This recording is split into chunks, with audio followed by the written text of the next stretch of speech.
effectively is solution focused. Though those people that name it that are really wanting to differentiate between the Tell Me About Your Mother brigade and come to counselling for 3 or 4 years and the solution focused approach. So the solution focused approach would be still let the client talk about everything that they think is wrong and be their own therapist. If you don't, they'll spend the next hour trying to convince you that they are their own therapist, but why doesn't it work for them if they're the same? Let the person talk, and then, that's the key, then initiate the solution focus, and that's when we'd say, so what would you like to be different when you leave here today? But you wouldn't want to say that at the outset because people need to talk. So the solution-focused approach, which is, yes, what we use, all effective counselling, etc., begins with the solution focus. Even if you don't say it, you're thinking in your mind, how can I get some solution rolling for this person so that they recognise it's useful afterwards? Never mind, I think, I've relaxed them so well, aren't I wonderful? If they don't think that, then, you know, your marketing's up the spout because they think, oh, well, I don't know, I suppose I was relaxed, I don't know if it'll happen again, but, you know. We want the client to recognise and even to sometimes initiate the solution. Wouldn't it be wonderful if I could move around better without all this back pain? Wouldn't it be better if I could, if I could only sleep the whole night through? Wouldn't it be... So that usually happens, particularly in Britain, after the person has moaned a bit. And in the moaning and the groaning, in that moaning is the hint of the solution.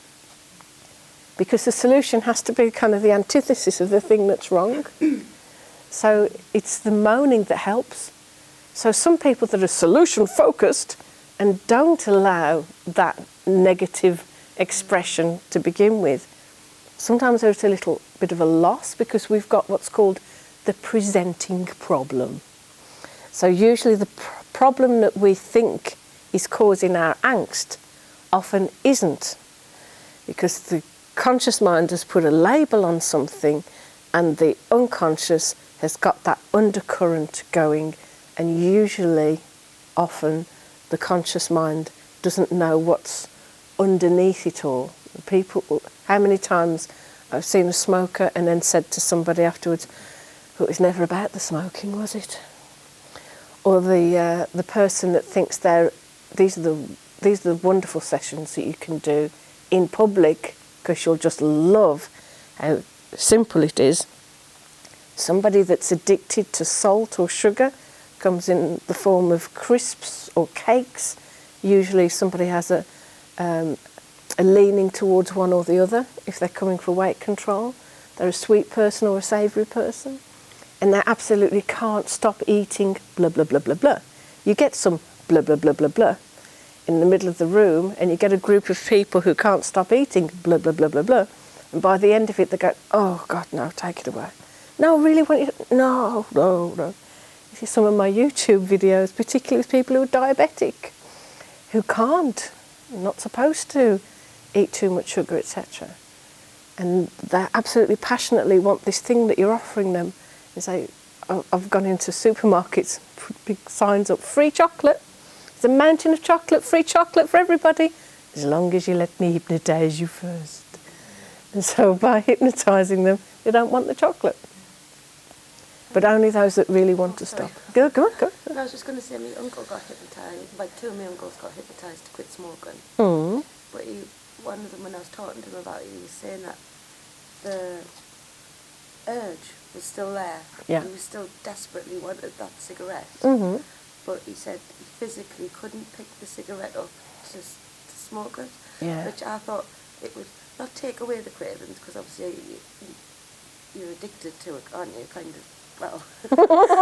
Tell me about your mother. Yeah, sorry. But yeah, I just found it. I never thought of it in that way. Like he said, like they're there, but I cannot physically pick them up and smoke them, even though he still had the feelings at the beginning of wanting to. And is he still not Oh smoking? yeah, it's been, one of my uncles has, I think, been 4 years now, and the other one's been 2 years, where he was smoking 60 cigarettes a day. It was Wow. really bad. And you just, after being hypnotised, that was it, there was no... There are two ways of doing it, you see, and it's important to do both, but I understand when people are doing it quickly in pubs and things, that they'll do the one, because the most important thing to the effectiveness of what they're doing is that the person doesn't smoke. Yeah. I'm doing a stop smoking thing. People can't possibly be smoking after this, otherwise, whatever, my reputation's shot. So we can do things that make it physically, you can disable certain motor processes so that they can't even hold the thing. I can't even remember how I held it before. Oh, it's like a loose piece of spaghetti. I don't know what to do with it. You can do fun things like that. Though with therapy, see, hypnosis is different to hypnotherapy. Yeah, because with the uncle, he was just like, yeah, I just don't want a cigarette. Yeah. Like, he's gone, they've been to different Yeah. people, and he was just like, I've just not got the urge anymore to Wonderful. want one. Each is useful. Was Yeah. like, I just physically can't. Oh, thank you so much for showcasing the difference for me between the two things and saving my voice. Because yes, it's two different things, but with hypnotherapy, you do both for good measure. Because when you start as a practitioner yourself, again, the big thing for people who are newly qualified is, oh, I've got my first smoker, what am I going to do? Smoking's like any other behaviour, though it's got complexities layered upon it. And I'm hesitating and not looking at you as I'm saying these things because of you being a smoker. Would you call yourself a smoker? Yeah, yeah. You see, a person that smokes puts themselves at an identity level with the thing that quite often they don't like. Do you like smoking? Okay. So the thing that the person doesn't like, they've put at an identity level, so I am a smoker. But I wouldn't say I am blue eyes. Yeah. It's like I have a habit that I'd like to give up. I have blue eyes. But a person that's kind of tricky for themselves to stop has put it to an identity. I am a smoker. The funny thing was, I quit for 2 years, and then I got COVID at the beginning of the pandemic thing, and then afterwards I started smoking again, which is really stupid, really strange. But this is the wonderful thing about human beings, and me, myself. It's a wonderful thing. Once we start doing something that we now don't want to do anymore, we're so curious, why would I do that? And then we start beating ourselves up. Blame frame. That's so stupid. What did you do? But now I'm hooked again. What did you do? That curiosity about how we do the things that we do, the reasons why we do them, and how it might have served us at one time, those reasons for starting again aren't there anymore. Yeah. And so it perpetuates the idea that the unconscious mind keeps no track of time. That's why if you've got a phobia at 3 years old, you'll have a phobia at 80 years old unless you've had the proper intervention. And that intervention might just be exposure to the thing. After a while, you just kind of get tired of having that heightened state around spiders or whatever. Though things can happen in one's life that will get us over stuff. But the unconscious is just running a program, just running a program, just running a program.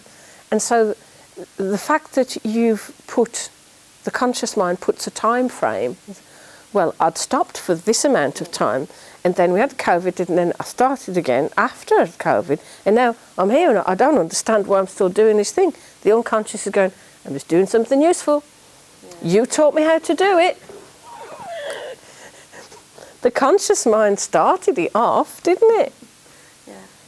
In the same way somebody becomes a concert pianist, the conscious mind, oh, clunky, oh, I could never get the hang of this, sets the pattern. At a certain point, the unconscious says, hey, I'll take that over for you. You can now start thinking about all sorts of other stuff as I'm playing the piano.